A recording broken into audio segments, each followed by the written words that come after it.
이 모든 증거를 보고도 그들이 아무렇지 않다고 생각할 거라고. 내가 그들의 모든 비밀을 알고 있다는 걸 알면 이 세상에 숨을 곳이 없을 거라는 걸 그들은 아직 모른다. 이 말은 내 앞에 펼쳐진 사진과 카톡 내용이 나에게 떨어지기 전까지는 상상할 수 없었던 생각이었다. 모든 게 하나씩 밝혀지면서 나는 그동안 믿었던 사람들에게 배신당했다는 사실을 받아들이게 되었다. 내가 알게 된 그 비밀들은 그들의 끝을 예고하는 듯했다. 나는 단순한 남편, 아버지가 아니다. 나는 이 모든 상황에서 책임을 묻고 반드시 내가 겪었던 고통을 되돌려줄 복수를 준비하는 남자였다. 이 이야기는 단순한 법정 싸움이나 재산 다툼이 아니다.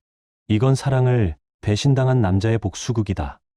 그리고 나의 목표는 단 하나, 그들이 겪을 고통을 통해 내게 가해진 모든 것들을 돌려주는 것이다.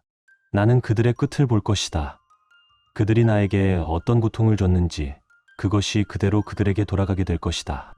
이제 나는 복수의 마지막 단계를 밟고 있다. 내가 내린 결정을 후회하지 않겠다.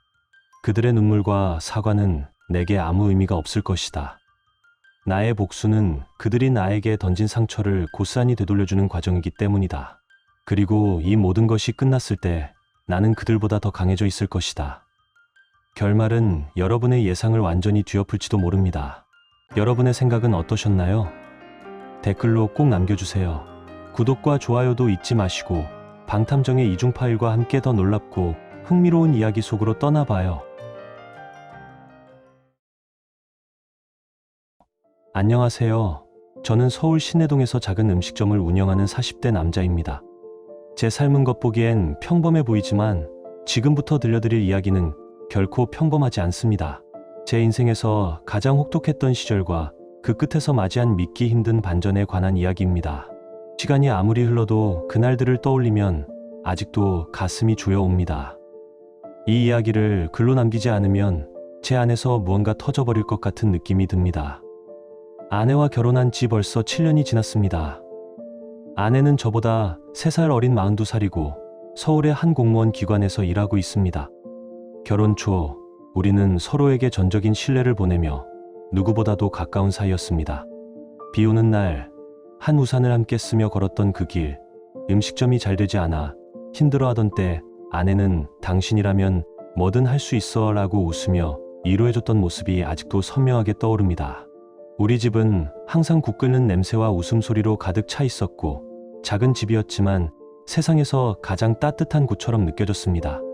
하지만 시간이 지나면서 그 공기가 달라졌습니다. 따뜻하던 온기가 사라지고 차가운 바람만 맴돌기 시작했습니다. 특히 작년부터 아내는 작은 일에도 자주 화를 내고 예민해졌습니다. 늦은 밤 세탁기를 돌리면 시끄럽다고 짜증을 내고 새벽의 발소리가 조금만 커도 짜증을 내며 소리쳤습니다.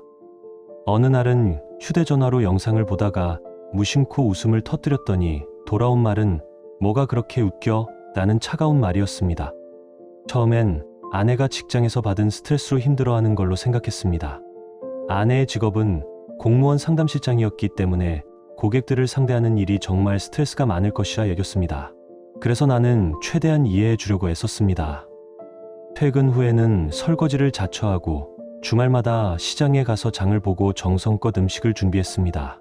그럼에도 돌아오는 건 무심한 눈빛과 짧은 핀잔뿐이었습니다. 아내는 늘 답답하다는 말을 반복했습니다. 무엇을 해도 만족하지 않고 음식을 해도 간이 맞지 않는다고 말하고 빨래를 해도 제대로 말리지 않았다며 불평을 했습니다.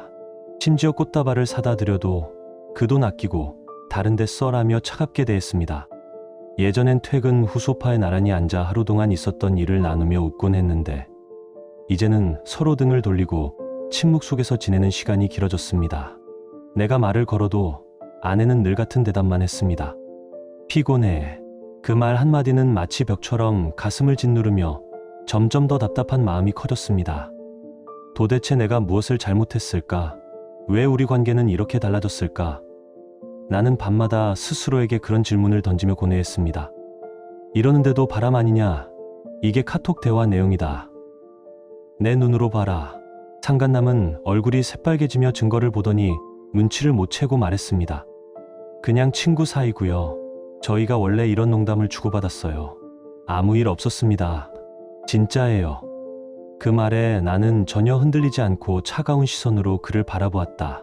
사실 그가 무슨 말을 해도 이제는 전혀 신경 쓰지 않았다. 이미 내 손에는 그들의 모든 비밀을 담은 증거들이 꽉 차 있었기 때문이다. 모텔로 들어가는 사진, CCTV 영상, 그들이 주고받은 모든 사진과 동영상까지 나는 그들만의 비밀을 낱낱이 알고 있었다. 일부러 약한 증거부터 보여준 이유는 그가 끝까지 거짓말을 계속할 수 있도록 기다리기 위함이었다.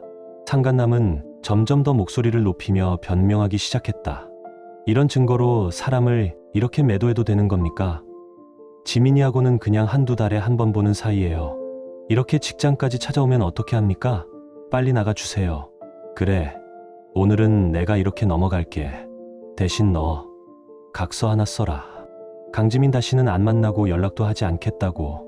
그의 목소리가 점점 떨려갔다. 그는 내가 이 모든 것을 알고 있다는 사실을 직감했을 것이다. 하지만 그만큼 자신이 꼬리를 내리지 않을 것이라 믿었던 것 같았다. 나는 그를 무시하며 아무 말 없이 그저 그를 쳐다보았다. 그리고 말했다. 그래, 아무 문제 없다는 거지. 알았어. 그럼 내 와이프한테 이 카톡 내용 그대로 보여줄게. 내 와이프도 똑같이 아무 관계 아니라고 생각할지 궁금하네. 그의 얼굴이 하얗게 질려갔다. 그는 급히 반응했다. 아니에요. 왜 와이프한테 그런 걸 보여주세요? 아무 일도 아니니까 문제 없잖아요. 나는 단호하게 말했다. 싫어. 싫으면 입 아프니까 빨리 사인해. 상간남은 사인할 수밖에 없었다. 그가 서명한 각서 내용은 간단했다. 상간남과 와이프의 부적절한 관계를 인정한다. 오늘 이후 상간남 최현석은 강지민에게 연락을 하거나 만나지 않겠다고. 만약 그 약속을 어기면 연락 1회당 500만 원, 만남 1회당 1천만 원을 위자료로 내야 한다. 그는 서명하면서도 계속해서 작고 떨리는 목소리로 말했다. 죄송합니다. 술 마시고 실수했어요. 하지만 남편님께서 생각하는 그런 관계는 절대 아니었습니다. 알았어. 사인할 거야 말 거야? 그는 사인하면서도 계속해서 말을 이었다. 학교에는 제발 알리지 말아주세요. 부탁드립니다. 우리 최 선생님을 위해서 결정하려고 했습니다. 나는 그 말에 무심하게 고개를 끄덕였다. 그리고 그를 계속해서 압박했다. 앞으로 연락하거나 만나지 마라. 알겠지? 그는 고개를 숙이며 빠져나갔다. 나가는 길에 그는 계속 고맙다고 미안하다고 반복하며 말했다. 하지만 나는 그런 말을 듣고 싶지 않았다. 그저 한심하게 느껴졌다. 상간남은 이제 끝이다. 내가 원하는 대로 그의 삶은 더 이상 평탄할 수 없다. 집으로 돌아왔을 때 아내는 집 안을 돌아다니며 안절부절 못하고 있었다. 나는 아무 말 없이 앉아 있었다. 그녀가 나를 쳐다보며 말을 걸었다. 여보, 그 사람한테 또 소송 걸었어? 나는 그저 차가운 눈빛으로 그녀를 쳐다보았다. 아내는 내 반응을 보고 더욱 불안해하며 말했다. 이미 상간 소송도 이겼잖아. 그 사람 진짜 불쌍하다고. 이번에 또 소송하면 위자료 만드느라 주변 사람들한테 돈도 빌리고 다녔잖아. 왜 그래? 우리 그냥 다 잊고 새 출발하면 안 될까? 나는 그녀의 말에 더 이상 반응하지 않았다. 결국 나는 한마디를 던졌다. 유부녀가 몰래 만나고 엑스하고 다닌 놈이 불쌍하다고. 아무것도 모르고 뒤통수 맞은 내 남편은 안 불쌍하냐? 그 말은 내 가슴을 찌르는 한마디였고 그녀의 입에서 나오는 그 말은 점점 나를 더욱 차갑게 만들었다. 나는 준비해둔 이혼 서류를 그 앞에 내밀었다. 그녀의 눈동자는 미친 듯이 흔들리기 시작하며 곧 눈물이 흘러내리기 시작했다. 여보, 정말 잘못했어. 용서해줘. 내가 진짜 미쳤어. 나 없으면 못 살아. 그녀는 울며 애원했지만 나는 그저 차가운 시선으로 그녀를 바라보았다. 그 순간 나는 확신했다. 그녀가 울며 사과하는 이유는 진심이 아니라 단지 내가 이혼을 결심했기 때문이라는 것을. 그녀는 더 이상 나를 속일 수 없다는 것을 알고 있었다. 사과하고 싶은데 잠깐 얘기 좀 할 수 있을까? 아내가 조심스럽게 말을 꺼냈다. 나는 그 말에 반응하지 않고 그녀를 바라보았다. 이미 그녀가 어떤 말을 할지 알고 있었다. 뭐 말해봐. 내가 대답했다. 내 마음속에서 이 모든 게 거짓말이라는 걸 이미 알고 있었다. 그녀의 눈빛에 감춰진 불안이 그것을 증명해주고 있었다. 다시 말하지만 최 선생님과 내가 실수를 했다. 당신도 잘 알잖아. 학교에 찾아갔을 때부터 시작된 거잖아. 그녀는 말을 끝내고 살짝 눈을 내리깔며 이어서 말했다. 나 공무원 준비할 때 알게 된 친구야. 몇 달 전에 갑자기 연락이 돼서 반가운 마음에 저녁 몇 번 먹었어. 시험 준비하면서 서로 의지를 많이 했고 성향도 비슷해서 장난도 많이 치게 됐어. 농담을 하다 보니까 안 되는 말도 했고. 하지만 그 정도로 관계가 된 건 아니야. 그 말에 나는 이미 알고 있던 답을 듣고 있었지만 그녀의 말을 끝까지 들어야 했다. 정말 그렇게 말할 수 있겠어. 둘이 얼마나 깊은 관계가 됐는지 알고 있지 않나?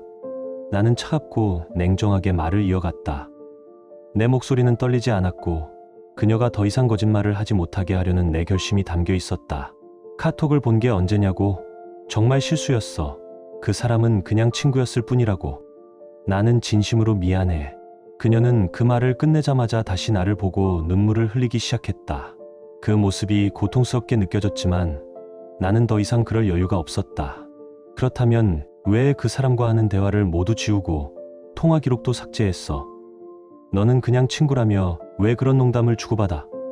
나는 그녀에게 더 이상 이해할 여지가 없었다. 그녀는 잠시 고개를 돌리며 말을 아꼈다. 그 사람도 유부남이니까 우리가 만약 이걸 알게 되면 서로 곤란할까봐 그렇게 한 거야. 그 말은 내 마음에 전혀 와 닿지 않았다.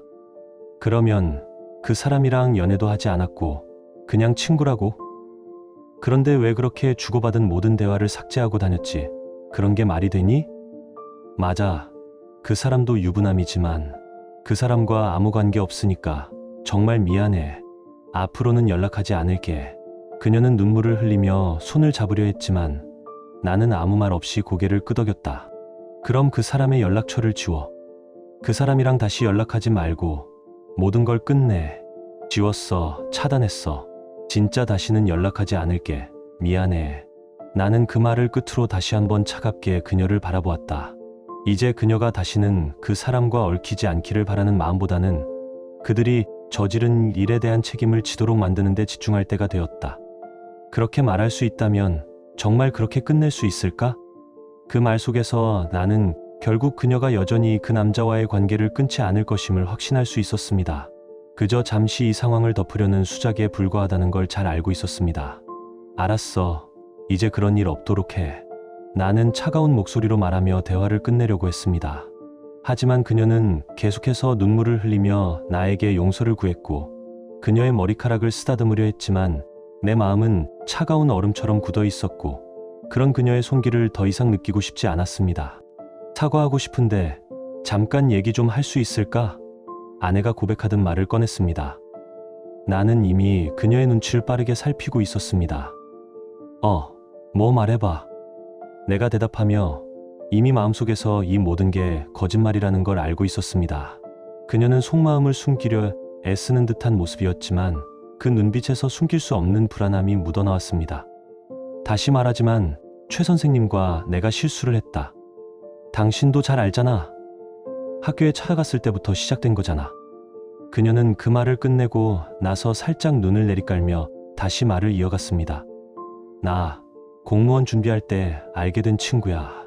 몇 달 전에 갑자기 연락이 돼서 반가운 마음에 저녁 몇 번 먹었어. 시험 준비하면서 서로 의지를 많이 했고 성향도 비슷해서 장난도 많이 치게 됐어. 농담을 하다 보니까 안 되는 말도 했고. 하지만 그 정도로 관계가 된 건 아니야. 내가 원하는 답은 이미 알고 있었지만 나는 끝까지 그녀의 말을 들을 수밖에 없었습니다. 정말 그렇게 말할 수 있겠어. 둘이 얼마나 깊은 관계가 됐는지 알고 있지 않나? 내 목소리는 떨리지 않게 차갑게 이어졌습니다. 카톡을 본 게 언제냐고. 정말 실수였어. 그 사람은 그냥 친구였을 뿐이라고. 나는 진심으로 미안해. 그녀는 그 말을 끝내자마자 나를 보고 눈물을 흘리기 시작했습니다. 그 모습이 고통스러웠습니다. 그렇다면 왜 그 사람과 하는 대화를 모두 지우고 통화 기록도 삭제했어? 너는 그냥 친구라며 왜 그런 농담을 주고받아? 그녀는 잠시 고개를 돌리며 말을 아꼈습니다. 그 사람도 유부남이니까 우리가 만약 이걸 알게 되면 서로 곤란할까봐 그렇게 한 거야. 그 말은 그대로 나에게 전혀 와 닿지 않았습니다. 그러면 그 사람이랑 연애도 하지 않았고 그냥 친구라고? 그런데 왜 그렇게 주고받은 모든 대화를 삭제하고 다녔지? 그런 게 말이 되니? 맞아. 그 사람도 유부남이지만 그 사람과 아무 관계 없으니까 정말 미안해. 앞으로는 연락하지 않을게. 나는 아무 말 없이 고개를 끄덕였습니다. 그럼 그 사람의 연락처를 지워. 그 사람이랑 다시 연락하지 말고 모든 걸 끝내. 지웠어. 차단했어. 진짜 다시는 연락하지 않을게. 미안해. 그 말 속에서 나는 결국 그녀가 여전히 그 남자와의 관계를 끊지 않을 것임을 확신할 수 있었습니다. 그저 잠시 이 상황을 덮으려는 수작에 불과하다는 걸 잘 알고 있었습니다. 알았어. 이제 그런 일 없도록 해. 나는 차가운 목소리로 말하며 대화를 끝내려고 했습니다. 하지만 그녀는 계속해서 눈물을 흘리며 나에게 용서를 구했고 그녀의 머리카락을 쓰다듬으려 했지만 내 마음은 차가운 얼음처럼 굳어 있었고 그런 그녀의 손길을 더 이상 느끼고 싶지 않았습니다. 그게 아니라니까. 그 사람은 술 마시고 실수했다고 했다고. 진짜로 그렇게 된 게 아니라고. 아내는 눈물을 흘리며 급히 나에게 설명하려 했지만 내가 한마디도 없이 그저 바라보기만 하자 그녀는 점점 더 절박해졌다. 결국 그녀는 소파에서 벌떡 일어나 내 앞에 무릎을 꿇으며 울먹였다. 여보, 제발 이렇게 하지 마. 내가 잘못했어. 정말 미안해. 나는 그저 아무 말 없이 그녀를 바라봤다. 그녀는 계속해서 내 바지를 붙잡고 말을 이어갔다. 그건 진짜 관계는 아니었어. 정말 몇 번 실수한 것뿐이야. 당신이 베트남에 갔다 왔을 때 내가 너무 외로워서 나도 잠깐 미친 것 같아. 아내는 계속해서 자신이 저지른 일들을 최소화하려 애썼다. 하지만 나는 그 모든 말을 듣고 있을 만큼 바보가 아니었다. 그녀는 내 반응을 기다리며 계속해서 말을 이어갔다. 우리 딸이 알게 되면 어떻게 하려고. 당신 딸한테 내가 이런 걸 알리면 나 정말 못 살 거야. 그 순간 그녀는 내 감정이 상하지 않기를 바라며 감정 카드를 꺼내들었지만 나는 그저 더 참을 수 없었다. 너무 뻔히 보이는 연극이었고 그 순간이 역겨웠다. 그 사람과 계속 연락했잖아. 그렇게 말하면서도 당신이 말한 대로 그 사람과 다시는 연락 안 한다고 했잖아. 나는 그녀에게 물었다. 아내는 잠시 눈을 피하다가 대답했다. 한두 번 했어. 진짜로 3번 정리하려고 연락했어. 그녀는 다시 거짓말을 했다. 분명히 나는 이미 그들의 모든 대화 내역과 증거를 확보하고 있었지만 그녀는 계속해서 그것을 부정하려 했다. 그렇게 깊지 않았다고? 그냥 몇 번 실수한 거라고? 나는 여전히 차가운 목소리로 말했다. 아내는 내 말에 다시 고개를 숙였다. 그러더니 결국 나는 핸드폰에서 모텔 영수증 사진을 꺼내 보여주었다. 이거 다 오해라며? 그 사람이랑 그냥 얘기하려 갔다는 거야? 아내는 완전히 무너진 표정으로 고개를 숙였다.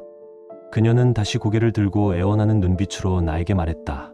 여보, 제발 소송 취하해줘. 그 사람도 가정이 있고 나도 공무원인데 이 소문이 나면 나 어떻게 살아가겠어. 우리 집 대출금은 어떻게 갚아. 딸 학원비는. 이때 그녀는 점점 더 실용적인 문제를 꺼내며 나를 흔들려 했다. 그 모습이 너무 가증스럽고 추해 보였다.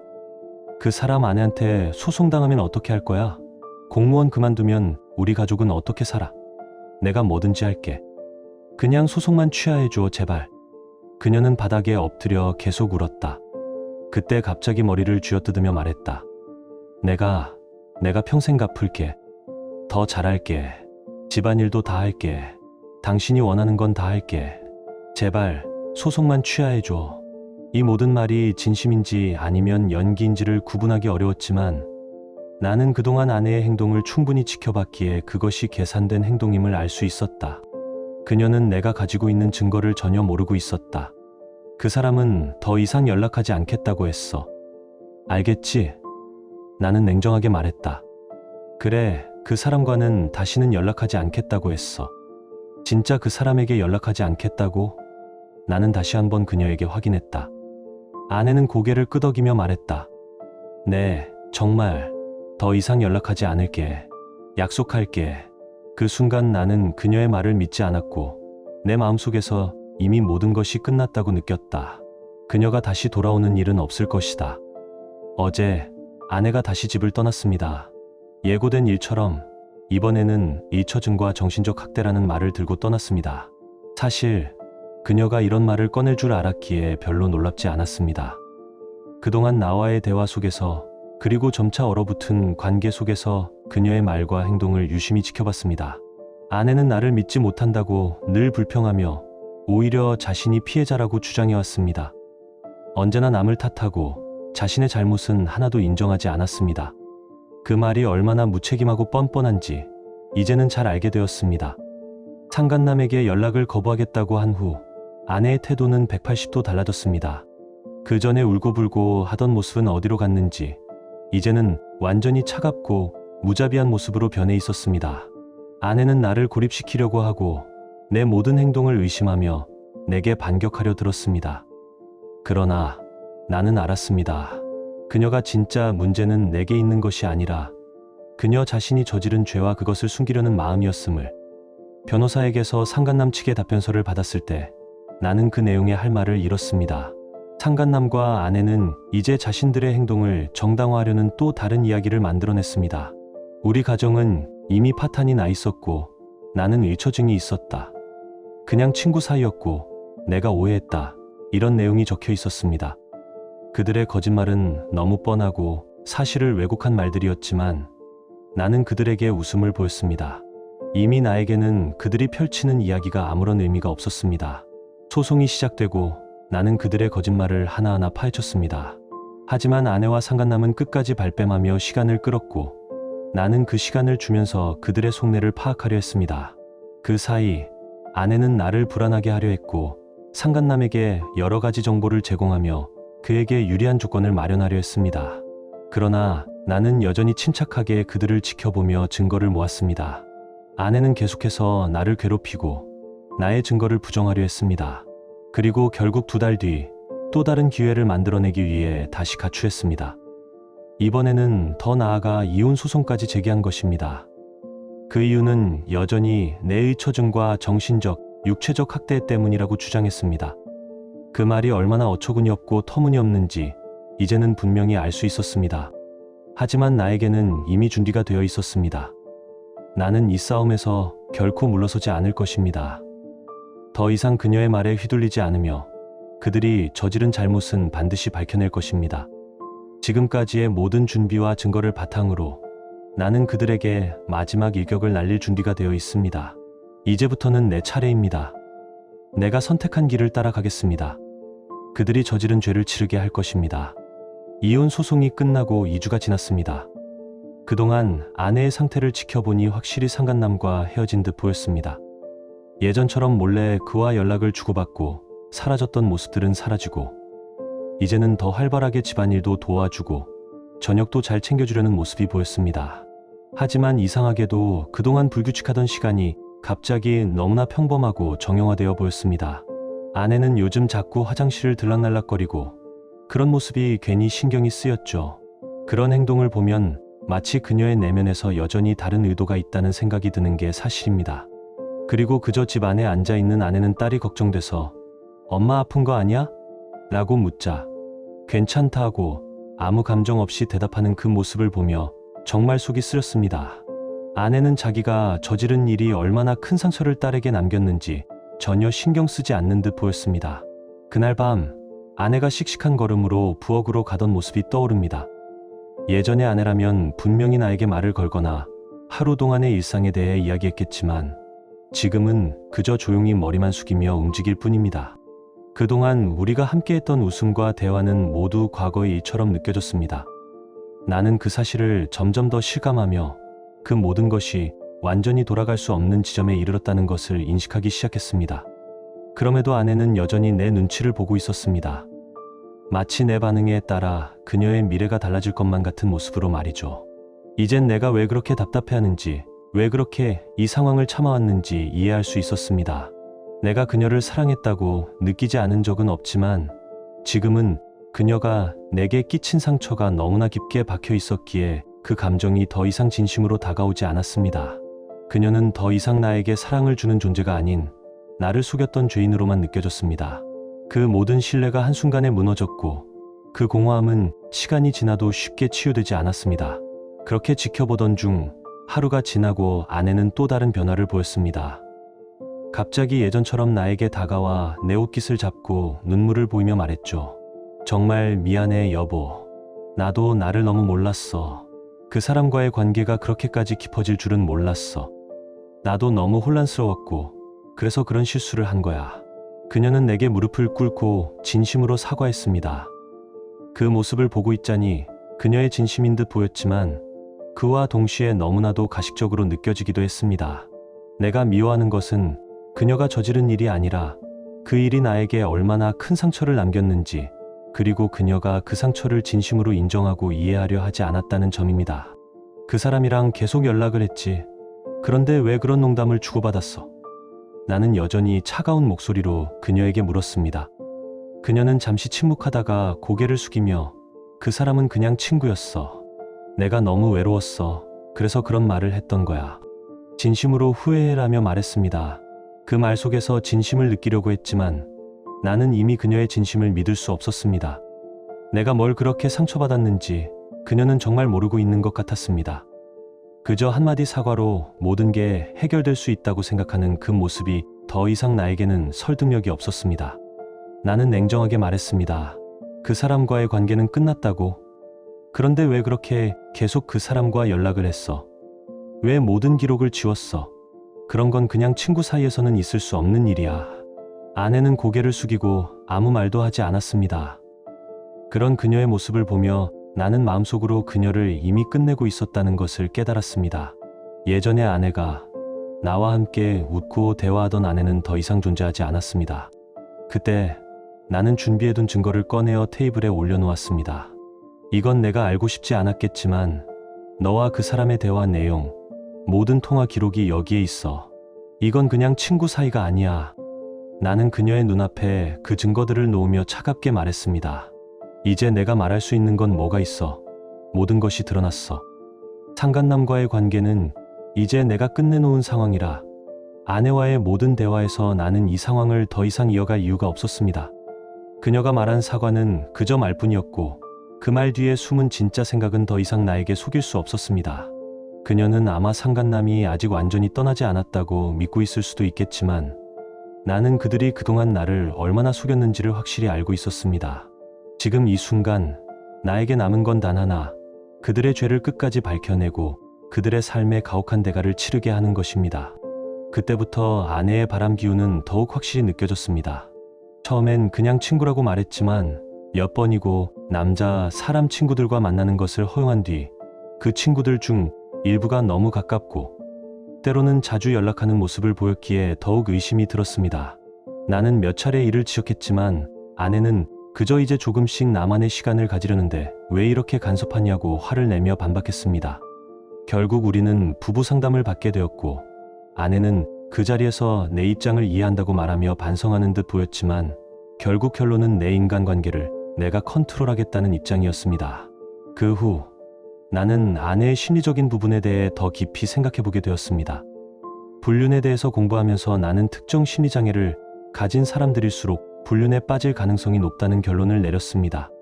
그리고 아내의 심리 검사 결과 성격장애와 경계성 성격장애가 높은 비율로 나타난 것을 확인했습니다. 이 두 가지 성격장애는 불륜을 자주 일으킬 수 있는 성향을 가지고 있다고 하더군요. 그리고 나서 알게 된 사실은 아내의 부모님, 특히 장모님도 결국 불륜을 이유로 이혼을 했다는 것입니다. 그 순간 나는 확신했습니다. 이 문제는 단순히 지나칠 수 있는 일이 아니었고 반드시 주의를 기울여야 한다는 것을. 하지만 그 당시 나는 사업도 바쁘고 아내가 의심스러운 행동을 하고 있지 않아서 별다른 조치를 취할 수 없었습니다. 그러다 시간이 지나 아이가 5살이 되면서 아내는 복직을 했고 그때부터 점차 변화가 시작되었습니다. 야근이 늘어나고 술에 취해 밤늦게 귀가하는 일이 잦아졌습니다.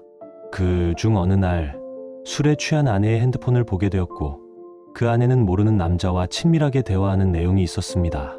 그때 나는 싸움을 벌였고 아내는 그냥 친구일 뿐이라고 해명하며 오히려 나에게 화를 내더군요. 하지만 그날 이후 대화 내용은 삭제되었고 그때 나는 확신했습니다. 아내는 나와 함께 있지 않다는 것을. 그 후 나는 더 이상 아내를 믿을 수 없다는 생각이 들었습니다. 시간이 문제일 뿐 언젠가는 반드시 그녀가 나를 배신할 것이라고 확신했습니다. 그 이후로 나는 조금씩 준비를 하기 시작했습니다. 사업에서 벌어들인 수익을 아내에게 주지 않고 따로 재산을 빼돌리기 시작했습니다. 또한 양육권 문제를 대비해 따로 아이와 함께 여행을 다니며 딸과의 관계를 더욱 친밀하게 만들기 위해 노력했습니다. 그동안 아내는 야근을 이유로 육아를 모두 나에게 맡겼고 나는 혼자서 모든 일을 해내며 점점 더 큰 후회를 하게 되었습니다. 내 마음속에서는 어떻게 저런 여자와 결혼을 했을까 하는 생각이 계속해서 밀려왔습니다. 하지만 그 덕분에 딸은 저를 더 좋아하게 되었고 나는 아이와의 관계를 더욱 돈독히 다지게 되었습니다. 그렇게 시간이 흐르고 오늘에 이르렀습니다. 많은 사람들이 왜 이혼을 미리 하지 않았냐고 묻곤 합니다. 그 이유는 두 가지입니다. 첫째는 나는 계속해서 이 상황을 정확하게 분석하고 준비할 시간을 가지고 있었기 때문입니다. 둘째는 이 모든 일이 끝날 때까지 나 자신이 더 강해질 필요가 있었기 때문입니다. 내가 그동안 경험한 고통과 배신을 딛고 일어설 준비가 되었을 때 그 어떤 일도 두렵지 않다는 걸 알게 되었습니다. 아내의 불륜과 관련된 모든 증거를 가지고 있었지만 나는 처음에 이혼을 결정하지 않았던 이유가 있었습니다. 첫 번째는 아내와 상간남이 아직 깊은 관계가 아니라는 것을 확인했기 때문이고 두 번째 이유는 아내의 공무원 연금 때문이었습니다.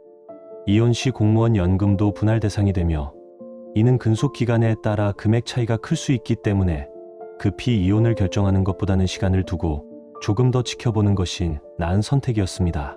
결국 아내가 불륜을 시작한 해가 연금 비율이 가장 높아지는 시점이었고 이를 확인한 뒤 이혼 절차를 진행했습니다. 모든 것이 계획대로 흘러갔습니다. 상간 소송이 끝난 후 아내는 처음에는 울고 불며 사과하는 모습을 보였지만 시간이 지나면서 점차 예전의 모습을 되찾기 시작했습니다. 예전에는 내게 무심했던 아내가 이제는 딸과 나에게 다가와 평범한 엄마의 모습을 보이기 시작했습니다. 저녁도 열심히 챙기고 집안일도 돕는 모습을 보였지만 내가 느낀 건 그런 모습이 자연스러운 것이 아니라 다시금 모두가 돌아가는 듯한 가짜 같다는 느낌이었습니다. 아내는 나와의 감정적 거리가 조금씩 좁혀졌다고 착각하는 듯 했지만 나는 이미 몇 년 전부터 이혼을 결심한 상태였고 아내가 상간남과 함께한 진실이 드러나면서 나는 마지막 카드를 꺼내기로 결심했습니다. 상간남과 처음 만났을 때 우리는 각서를 작성해 그가 아내와 만나면 1천만 원을 위자료로 지불하고 연락을 하지 않겠다고 약속한 바 있습니다. 나는 그 각서를 근거로 상간남에게 민사소송을 제기했습니다. 상간 소송이 끝난 후 아내의 핸드폰을 바꾸자는 핑계로 예전 핸드폰을 입수하고 포렌식 복구를 진행했습니다. 그 과정에서 아내와 상간남이 주고받은 전화 내역과 문자 메시지까지 복원할 수 있었습니다. 카카오톡 대화 내용은 일부 복구되지 않았지만 전화 통화 기록이 방대하여 충분한 증거가 되었습니다. 이렇게 모은 증거를 바탕으로 나는 상간남에게 청구할 수 있는 금액이 약 2억 원이 나왔습니다. 하지만 변호사는 이 금액을 모두 받을 수 없다고 했고 예상대로 1천만 원에서 2천만 원 정도의 위자료만 받을 수 있을 것이라고 했습니다. 그러나 나는 상관없었습니다. 내 목적은 상간남과 아내에게 복수하는 것이었기 때문입니다. 소송이 시작된 지 3주가 지나자 상간남에게 전화가 왔습니다. 왜 또 소송을 거냐고 묻는 그의 목소리는 당황스럽고 불안해 보였습니다. 나는 그의 요청을 거절하며 단호하게 말했습니다. 너 내 아내에게 연락하지 않기로 해놓고 왜 또 연락을 해? 내가 너 못 속일 줄 알았다. 이제 너는 소송 준비나 잘해라. 그리고 상간남에게 내가 준비한 증거와 상간 소송에서 그가 이미 서명한 각서를 보여줄 것이라고 경고했습니다. 아내는 집에 돌아오자마자 나에게 말을 걸었습니다. 혹시 그 사람한테 또 소송을 걸었어? 나는 그게 왜 중요하냐? 그 사람과는 끝난 일이다라고 대답했습니다. 아내는 눈치를 보며 이번에 상간 소송하면 정말 나도 힘들어져라며 내게 구걸하는 모습을 보였고 나는 이미 이혼 서류를 준비해 두었기에 그녀에게 서류를 내밀었습니다. 아내는 처음에는 강하게 반응하며 왜 이러냐고 화를 냈지만 나에게 미안하다, 용서해달라고 울며 애원했습니다. 하지만 나는 이미 알고 있었습니다. 그녀의 눈빛은 진심이 아니었고 지금의 모습은 단지 자신이 처한 상황을 벗어나려는 연기일 뿐이었습니다.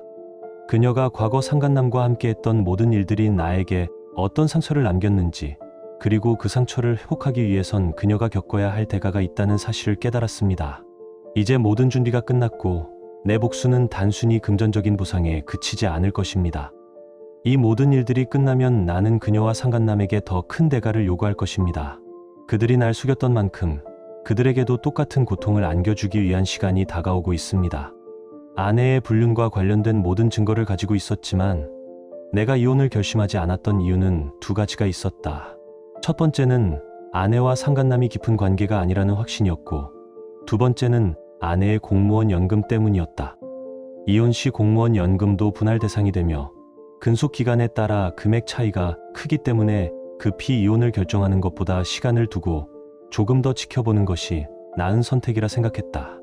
그 결과 아내가 불륜을 시작한 시점이 연금 비율이 가장 높아지는 해였음을 확인한 후 나는 이혼 절차를 진행하기로 결심했다. 모든 것은 내가 계획한 대로 흘러갔다. 상간 소송이 끝난 후 아내는 처음에는 울고불며 사과했지만 시간이 지나면서 점차 예전 모습으로 돌아갔다. 예전에는 내게 무심했던 아내가 이제는 딸과 나에게 다가와 평범한 엄마의 모습을 보이기 시작했다. 저녁을 챙기고 집안일도 도와주는 모습을 보면서 나는 조금씩 그 변화에 의심을 품기 시작했다.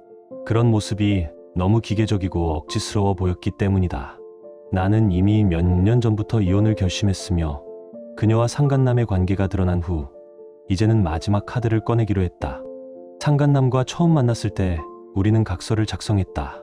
그가 아내와 만나면 1천만 원을 위자료로 지불하고 연락을 하지 않겠다고 약속한 것이다. 그 각서를 근거로 나는 상간남에게 민사소송을 제기했다. 상간소송이 끝난 후 아내의 핸드폰을 바꾸자는 핑계로 예전 핸드폰을 입수하고 포렌식 복구를 진행했다. 그 과정에서 아내와 상간남이 주고받은 전화 내역과 문자 메시지까지 복원할 수 있었다. 카카오톡 대화 내용은 일부 복구되지 않았지만 전화 통화 기록이 방대하여 충분한 증거가 되었다. 이를 바탕으로 나는 상간남에게 청구할 수 있는 금액이 약 2억 원이 나왔지만 변호사는 이 금액을 모두 받을 수 없다고 했다. 예상대로 1천만 원에서 2천만 원 정도의 위자료만 받을 수 있을 것이라고 했지만 나는 그 금액에 상관없이 내 목적을 달성할 수 있을 것이라 믿었다. 소송이 시작된 지 3주가 지나자 상간남에게 전화가 왔다. 왜 또 소송을 거냐? 그의 목소리는 당황스럽고 불안해 보였다. 나는 그의 요청을 거절하며 단호하게 말했다. 너 내 아내에게 연락하지 않기로 해놓고 왜 또 연락을 해? 내가 너 못 속일 줄 알았다. 이제 너는 소송 준비나 잘해라. 그리고 상간남에게 내가 준비한 증거와 상간 소송에서 그가 이미 서명한 각서를 보여줄 것이라고 경고했다. 아내는 집에 돌아오자마자 나에게 말을 걸었다. 혹시 그 사람한테 또 소송을 걸었어? 나는 그게 왜 중요하냐? 그 사람과는 끝난 일이다 라고 대답했다. 아내는 눈치를 보며 이번에 상간 소송하면 정말 나도 힘들어져라며 내게 구걸하는 모습을 보였고 나는 이미 이혼 서류를 준비해 두었기에 그녀에게 서류를 내밀었다. 아내는 처음에는 강하게 반응하며 왜 이러냐고 화를 냈지만 나에게 미안하다, 용서해달라고 울며 애원했다. 하지만 나는 이미 알고 있었다. 그녀의 눈빛은 진심이 아니었고 지금의 모습은 단지 자신이 처한 상황을 벗어나려는 연기일 뿐이었다. 그녀가 과거 상간남과 함께했던 모든 일들이 나에게 어떤 상처를 남겼는지, 그리고 그 상처를 회복하기 위해선 그녀가 겪어야 할 대가가 있다는 사실을 깨달았다. 이제 모든 준비가 끝났고 내 복수는 단순히 금전적인 보상에 그치지 않을 것이다. 이 모든 일들이 끝나면 나는 그녀와 상간남에게 더 큰 대가를 요구할 것이다. 그들이 날 속였던 만큼 그들에게도 똑같은 고통을 안겨주기 위한 시간이 다가오고 있다. 지금 당신의 마음은 어떤가요? 이야기를 읽으며 떠오른 감정이나 생각이 있다면 댓글로 나눠주세요. 당신의 진심 어린 한마디가 누군가에겐 큰 위로가 될 수 있습니다. 이 짧은 이야기 속에 작은 온기나 잊고 지낸 감정 하나라도 담겨 있었다면 그것만으로 이 이야기는 충분히 의미 있는 시간이었을 거예요. 좋아요와 구독 그리고 공유는 이런 따뜻한 이야기가 더 많은 사람의 하루에 조용히 스며들 수 있는 힘이 됩니다. 함께 해주셔서 고맙습니다. 당신의 하루에도 조용한 평안과 따뜻한 사람이 함께하길 진심으로 바랍니다.